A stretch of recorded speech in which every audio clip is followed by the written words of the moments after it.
Saat ini, tren pinjaman dana telah bergeser. Jika dulu ketika seseorang berniat melakukan pinjaman dana, mereka akan menghubungi bank. Tapi sekarang dengan banyaknya pilihan pinjaman online, orang-orang lebih memilih jenis pinjaman online dibandingkan dengan pinjaman konvensional seperti bank atau koperasi.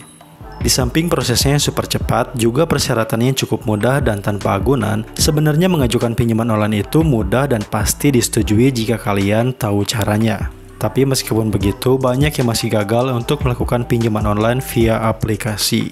Nah, sebagai informasi, pinjaman online itu ada dua jenis, pinjol ilegal dan pinjol legal. Buat yang belum tahu perbedaannya, kalian bisa tonton video saya sebelumnya atau klik card yang muncul di atas. Oke, jadi di video kali ini saya akan membagikan tips apa saja yang harus kalian lakukan agar pengajuan pinjaman online kalian disetujui.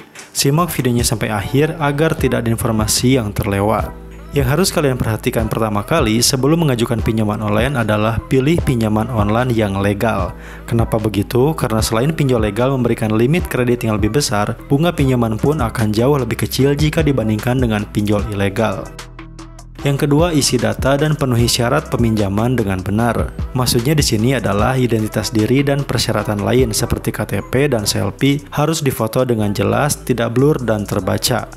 Lalu isikan juga informasi identitas persis sesuai data di KTP kalian. Yang ketiga, gunakan nomor telepon yang telah lama aktif untuk pengajuan. Hindari menggunakan nomor yang baru aktif untuk mengajukan pinjol. Minimal nomor handphonenya telah aktif selama 2 bulan dan sudah banyak orang yang menyimpan nomor kalian di kontak handphone mereka. Yang keempat, ketika baru pertama kali menggunakan aplikasi pinjaman online, Anda akan diminta memberi izin akses terhadap beberapa fitur smartphone. Jika menganut pada aturan dari OJK, fitur smartphone yang boleh diakses oleh aplikasi pinjaman online yang resmi hanyalah mikrofon, kamera, dan lokasi. Tentunya agar pengajuan pinjaman online diterima, Anda harus memberi izin akses terhadap ketiga fitur tersebut. Yang kelima, isi data pekerjaan dengan benar dan sesuai, mulai dari data karyawan, nama perusahaan, alamat perusahaan, nomor telepon, dan data lainnya.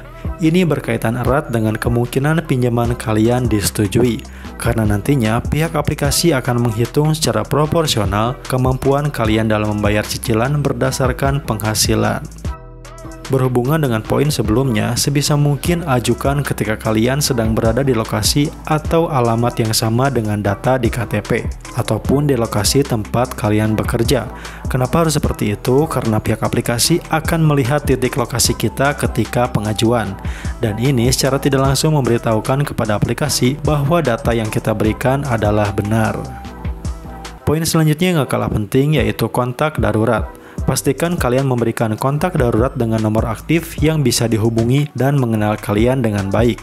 Karena meskipun tidak semua, tapi beberapa pinjaman online akan melakukan verifikasi data baik telepon ataupun WhatsApp ke kontak darurat yang kalian berikan. Jadi kecil kemungkinan pinjaman kalian bisa disetujui jika verifikasi data ke kontak darurat kalian gagal atau tidak sesuai.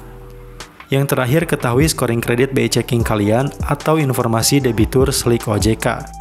Nah, untuk part ini akan saya bahas di video selanjutnya berikut dengan cara untuk mengecek informasi debitur slik OJK secara online.